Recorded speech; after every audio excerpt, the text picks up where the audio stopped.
Las campanas de la Catedral de Sevilla perforaban el aire matutino con una fuerza casi demasiado solemne para aquel sofocante día de septiembre de 1836. El calor pesaba sobre las claras piedras de la plaza y la élite de la ciudad ya se acomodaba en los primeros bancos para la misa en honor a Nuestra Señora de los Dolores. Hombres con levitas oscuras, guantes impecables, mujeres envueltas en mantillas de encaje negro, todos bajo la atenta mirada de santos esculpidos y antiguos retratos que decoraban los muros laterales de la nave. Don Rodrigo de Alarcón, de 39 años, heredero de tierras que producían más de 45.000 reales anuales en viñedos y olivares, mantenía una postura erguida, una expresión contenida, con las manos entrelazadas a la espalda. A su lado, unos pasos atrás, se encontraba Inés Morales, de 24 años, con un sencillo vestido azul descolorido, hecho de tela de algodón barata, con las manos cruzadas delante del cuerpo, como si intentara ocupar menos espacio del que realmente ocupaba. El murmullo comenzó discretamente, como el viento soplando entre la paja seca. Un comentario aquí, otro allá, su nombre susurrado con recelo. Rodrigo sintió las miradas. No eran curiosas, eran inquisitivas. Si esta escena ya te toca la fibra sensible, suscríbete al canal y comenta desde qué ciudad la estás viendo, porque lo que ocurrió en esa iglesia redefinió el significado del honor en esa familia. El sermón avanzaba lentamente y el párroco, con voz firme, habló de pureza, reputación y el deber de mantener el apellido familiar intacto ante Dios y la comunidad. Cada palabra parecía cuidadosamente elegida. Rodrigo mantenía el rostro inmóvil, pero sentía el sudor frío correr por su espalda bajo la gruesa tela de su levita. Su padre, sentado en la primera fila, apretaba su rosario con tanta fuerza que los nudos le marcaban los dedos. Cuando el párroco mencionó que hay pecados que empiezan en el silencio y crecen en la sombra, toda la nave pareció contener la respiración. Inés alzó la mirada un segundo y la encontró. No había desesperación, había confianza. Creía que él hablaría, que la protegería. El párroco hizo una pausa pensativa y declaró: si hay malentendidos circulando en esta ciudad, es deber de los hombres honorables aclararlos. Rodrigo dio un paso al frente. Su voz sonó firme, ensayada, pública. No hay ninguna conexión entre esta joven y yo. La palabra «esta» sonó como una sentencia. El silencio que siguió fue más cruel que cualquier acusación. Lo negó públicamente. El impacto no fue inmediato, en forma de gritos o escándalo. Fue más sutil, más perverso. Un suspiro colectivo recorrió la nave como una ola contenida. Algunas mujeres intercambiaron miradas de discreta aprobación. Un hombre al fondo murmuró: «como debe ser». Don Rodrigo mantuvo la barbilla en alto, defendiendo su propia afirmación como si fuera una virtud. Pero, a pocos pasos de él, Inés sintió que el suelo se desvanecía bajo sus pies. No hubo lágrimas públicas, ninguna reacción teatral, solo el silencioso endurecimiento de su mandíbula y el ligero temblor que recorrió sus dedos antes de esconderlos bajo las mangas de su vestido. Comprendió en ese preciso instante que no solo la estaban negando, sino que la estaban reduciendo a un error. La confianza que albergaba en su mirada minutos antes se disolvió en una dolorosa lucidez. El órgano volvió a sonar, llenando el espacio con acordes solemnes que parecían burlarse de la fragilidad humana. Rodrigo oyó el sonido como si viniera de muy lejos. Sabía que acababa de conservar el apellido Alarcón, las alianzas políticas, los contratos comerciales y el compromiso que su padre negociaba con la hija de un conde granadino. Sabía también que, al hacerlo, había dejado a Inés sola ante la ciudad. Al terminar la misa, el movimiento comenzó lento, controlado, casi ceremonial. Rodrigo fue rodeado de firmes saludos y discretas palmaditas en la espalda, elogios por su claridad y postura ejemplar. Su padre se limitó a un gesto de satisfacción, una aprobación seca pero inequívoca. Inés, en cambio, cruzó el pasillo lateral bajo miradas que ya no eran meramente curiosas, sino críticas. Una señora susurró ambiciosa. Otra comentó que estas chicas saben lo que hacen. Nadie le preguntó su versión de los hechos. Nadie se defendió. Al salir a la intensa luz de la plaza, el calor parecía aún más sofocante. Rodrigo la observó desde lejos mientras descendía las escaleras de la catedral con pasos demasiado controlados para ser naturales. Por primera vez, desde que pronunció la negación, sintió algo perforar la armadura que había usado durante años. No era solo culpa, era la comprensión de que el honor, cuando se construye sobre el miedo, siempre exige una víctima. Y aquella mañana ante Dios y ante toda Sevilla había elegido quién sería. Rodrigo de Alarcón se había formado para ese momento mucho antes de comprender lo que significaba elegir.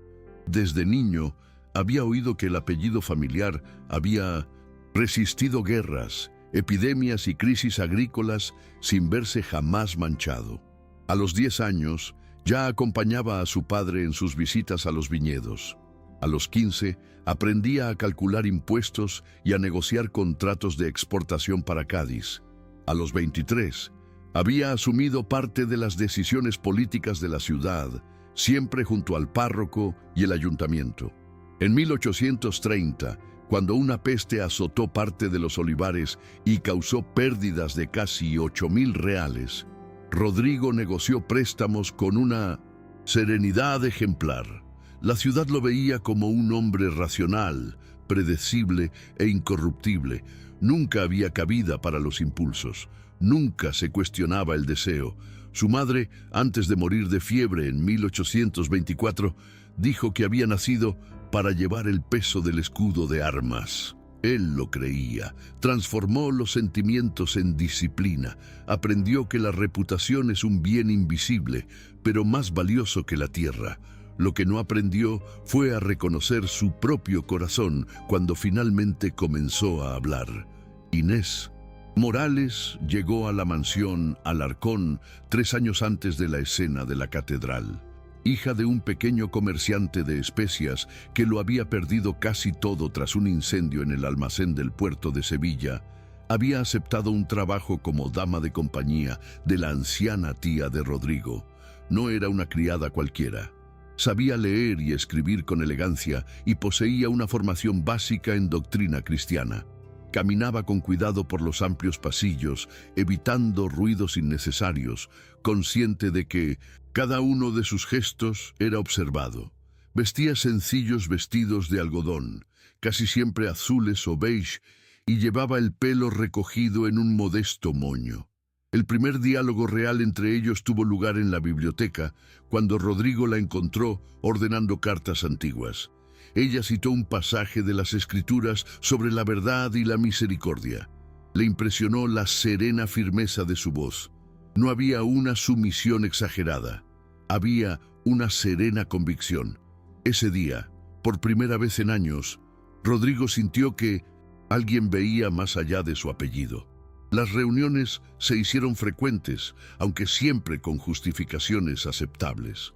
En el jardín interior de la propiedad, entre naranjos y los lejanos sonidos de la ciudad, hablaban de la fe, pero no como poder institucional. Inés hablaba de la fe como esperanza cotidiana, como sustento durante la ruina de su padre. Rodrigo escuchaba en silencio, acostumbrado a asociar la religión con la disciplina y el control social. Una tarde de primavera de 1835, confesó casi sin darse cuenta: «A veces siento que mi vida ya ha sido escrita por otros». Inés respondió con una sencillez cautivadora: «Entonces quizá necesites escribir al menos una línea tú mismo». No hubo contacto, no hubo promesa, solo un silencio cargado de significado. El sentimiento nació allí, discretamente, sin espectáculo, alimentado por conversaciones y miradas prolongadas. Sevilla, sin embargo, no era ajena a tales avances. La ciudad vivía bajo el escrutinio constante de las reputaciones. Una criada comentó que el caballero pasaba demasiado tiempo en el jardín. Un sacristán notó que Inés permanecía en la iglesia después de misa durante demasiados minutos. Los pequeños detalles se convertían en relatos convenientes. En febrero de 1836, durante una cena formal, un vecino insinuó que la caridad excesiva entre diferentes clases suele generar confusión. Don Alonso, padre de Rodrigo, escuchó la frase con expresión rígida. No confrontó a su hijo en ese momento, pero la semana siguiente reiteró la necesidad de formalizar el compromiso con la hija del conde de Granada, cuya dote superaba los 30.000 reales. El mensaje era claro. Los sentimientos no entraban en los planes de la familia. Para Inés, los rumores llegaron primero como un cambio de trato. La tía de Rodrigo se distanció. Las conversaciones cesaron cuando ella se acercó. En la feria notó miradas persistentes y susurros interrumpidos. Una señora de la cofradía murmuró la palabra ambición mientras la veía salir de la iglesia. Mantenía una postura erguida, pero por la noche, sola en la pequeña habitación junto al ala de servicio, se permitía temblar. No lloraba a gritos, lloraba en silencio para no confirmar sospechas. Cuando le mencionó a Rodrigo que quizás sería mejor distanciarse, él respondió con una voz demasiado firme para ser sincera. No hay nada que temer. Pero ambos sabían que sí. La presión familiar se intensificó cuando don Alonso citó a su hijo para una conversación privada en 1900, su oscura oficina revestida de madera. Un Alarcón no se pertenece solo a sí mismo, declaró. Presentó cifras, contratos, alianzas políticas, el impacto de un escándalo en las exportaciones y el ayuntamiento. Rodrigo escuchó como siempre, en un silencio disciplinado. Pero por primera vez, las palabras de su padre no parecían rotundas, parecían miedo disfrazado de tradición. Aún así, no lo confrontó. No estaba acostumbrado a la rebelión, estaba acostumbrado a la obediencia. La iglesia también intervino de forma velada. El párroco invitó a Rodrigo a una conversación fraternal. Habló sobre el ejemplo público, la responsabilidad moral y el peligro de permitir que los rumores se propagaran. No hubo una acusación directa, solo una elegante advertencia. La ciudad nos observa, dijo el párroco. Rodrigo salió de la sacristía con la sensación de que cada paso resonaba más fuerte de lo debido. Creyó que podría manejar la situación con un silencio estratégico. No se dio cuenta de que el silencio en ese contexto se interpretaría como una confirmación. Inés también fue llamada por las damas de la cofradía. Se sentó ante ellas con las manos entrelazadas en el regazo, en voz baja pero firme. Negó cualquier conducta inapropiada, pero no negó el respeto a Rodrigo. Para aquellas mujeres, el respeto ya era una amenaza. Al regresar a la mansión, encontró algunas de sus pertenencias reorganizadas. No fue una expulsión directa, sino una advertencia silenciosa. Comprendió que su presencia continua se había vuelto precaria. Rodrigo empezó a sentir el conflicto en su propio cuerpo. Perdió el sueño, revisó documentos sin asimilar su contenido, paseó por la propiedad de noche observando las vides bajo la luz de la luna. Se repetía que proteger su nombre era proteger a todos. Intentó convencerse de que distanciarse de Inés sería un acto de prudencia. Pero cada vez que imaginaba la vida sin esas conversaciones en el jardín, sentía un vacío que ninguna reputación podía llenar. En marzo de 1836 llegó a la rectoría una carta anónima que insinuaba reuniones secretas. El párroco decidió abordar el asunto indirectamente en su sermón dominical. Rodrigo comprendió que ya no era tiempo de indecisión. O bien adoptaba una postura pública clara o dejaba que la ciudad construyera su propia narrativa. Optó por preparar una negación formal. Se había convencido de que sería el mal menor. En vísperas de la misa que lo cambiaría todo, Inés buscó a Rodrigo en el jardín. La noche estaba demasiado silenciosa. «Si es necesario, me voy», dijo. La frase no era chantaje, era protección. Él respondió con la rigidez que había aprendido desde niño. «No hay nada entre nosotros que merezca un escándalo». Al hablar, se dio cuenta de que ya estaba ensayando su propia negación. A la mañana siguiente, al cruzar la plaza hacia la catedral, Rodrigo sintió que se encaminaba hacia una prueba invisible. Aún creía tener la situación bajo control.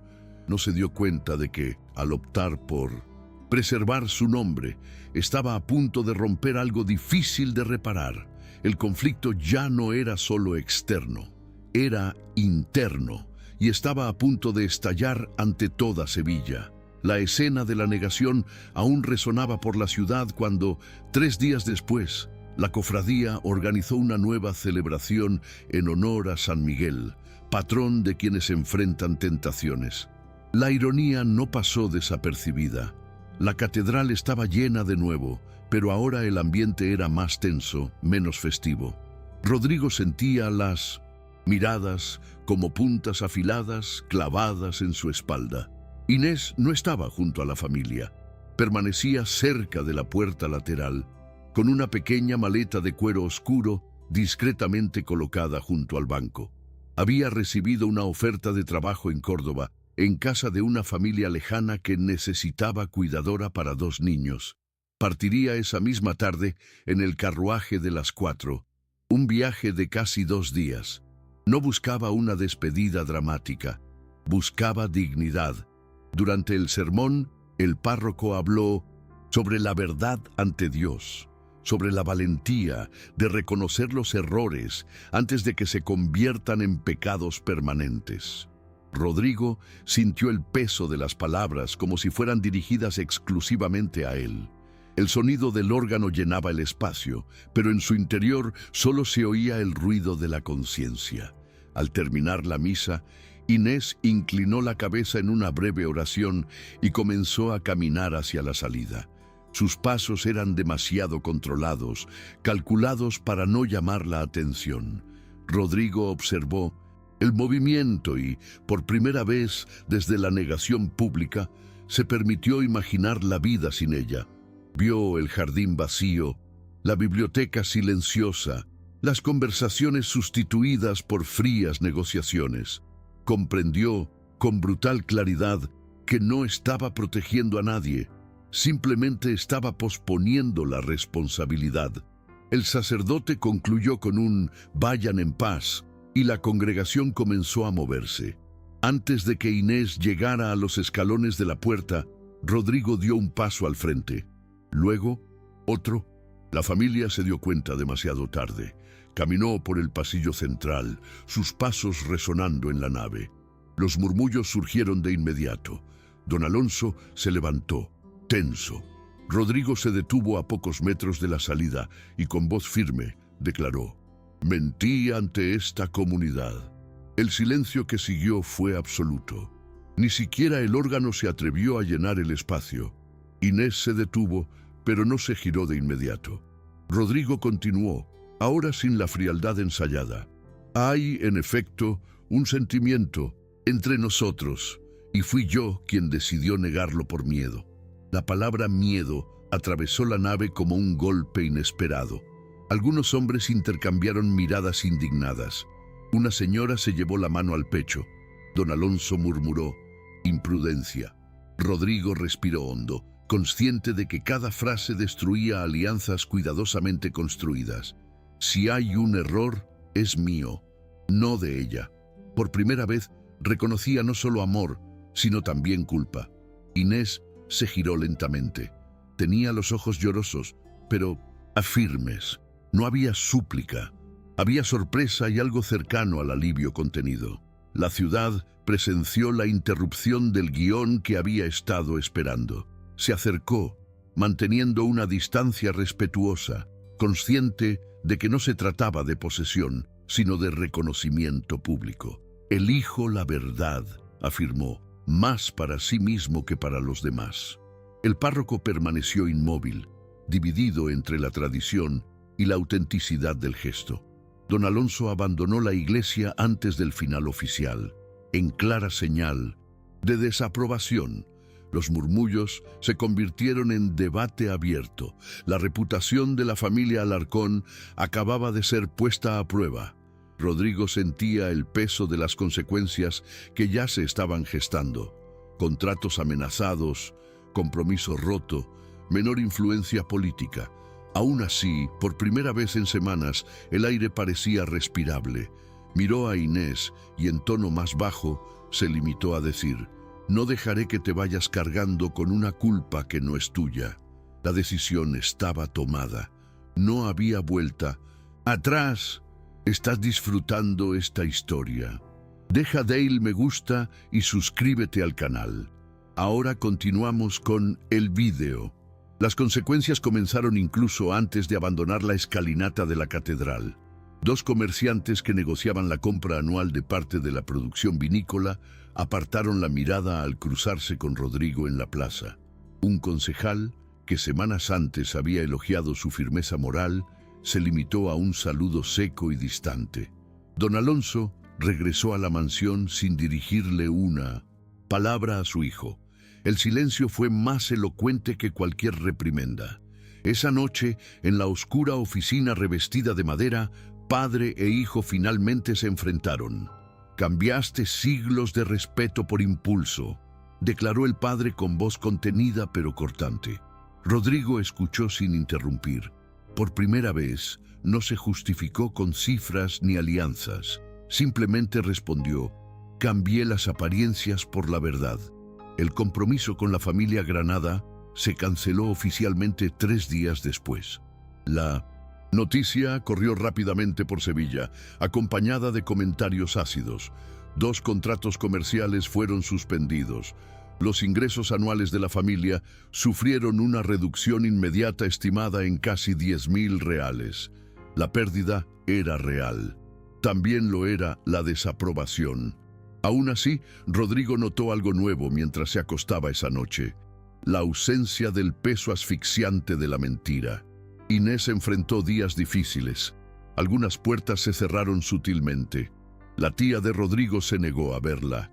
Las mujeres de la cofradía mantuvieron una distancia calculada. Pero la historia ya no era la misma. Ya no era la joven acusada en silencio, era la mujer reconocida públicamente por el hombre que antes la había negado. Su padre, incluso mientras luchaba por reconstruir su pequeño negocio, recibió a Rodrigo con contenida dignidad. No exigió una dote, no pronunció un discurso, simplemente preguntó: ¿convicción o remordimiento? Rodrigo respondió sin dudar: convicción. La simplicidad de la respuesta selló algo más fuerte que cualquier contrato. La unión se formalizó meses después, en una ceremonia discreta, sin excesiva ostentación. La iglesia, aunque cautelosa, no objetó. Rodrigo aceptó una reducción temporal de su influencia política. Vendió parte de un terreno menos productivo para estabilizar las finanzas y mantuvo a los trabajadores empleados, aunque con márgenes más reducidos. La mansión siguió siendo imponente, pero perdió parte de su ostentación. Inés comenzó a coordinar acciones caritativas con un enfoque real en las viudas y huérfanos de la región, no como un símbolo decorativo, sino como una voz activa. Con el tiempo, la hostilidad inicial se transformó en un respeto cauteloso. No por idealizar el gesto, sino por la constancia que mantuvo durante los meses siguientes. Rodrigo no se acobardó, no intentó minimizar la declaración, no buscó reconstruir su reputación con narrativas convenientes. Trabajó, asistió a las reuniones municipales cuando lo invitaban, aceptó las críticas sin reaccionar con arrogancia. La ciudad observaba. Algunos seguían juzgando, otros empezaron a reconsiderar. La noción misma del honor empezó a cambiar, aunque discretamente, de la apariencia a la integridad. Inés mantuvo la serenidad que siempre había poseído, ahora fortalecida por la experiencia. No exhibió triunfo, demostró constancia, y esa constancia habló más alto que cualquier discurso público. Años después, a las afueras de Sevilla, en una casa más pequeña cerca de los viñedos, el sonido predominante ya no eran murmullos, sino la risa de un niño que corría por el patio de piedra. Los ingresos familiares nunca recuperaron su apogeo anterior, pero tampoco se arruinaron. Rodrigo comprendió que el honor basado únicamente en la reputación exige sacrificios injustos y crea vacíos silenciosos.